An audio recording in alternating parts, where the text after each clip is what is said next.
David. Super session last time I saw you, so really well done for that. And essentially, so much of it was working around, not really fighting this dominant right hand through impact, but working with it. So knowing, as we know now, that you really struggle to stop the right hand releasing, pretty aggressively through impact.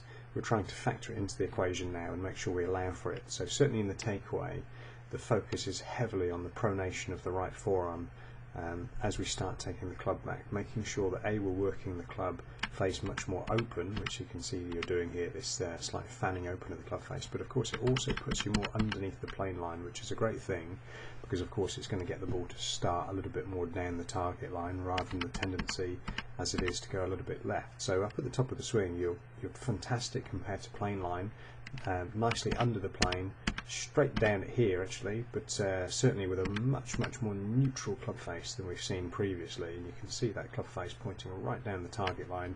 And then we started to see some height on the shots, which was fantastic. So really heavily focusing on this pronation of the right forearm, obviously making sure the driver is now teed up a little bit higher, which will really help that ball flight and playing the ball more off the front foot with the driver, and of course making sure we're not aiming quite so far right now. So hope this finds you well, and yeah, really well done.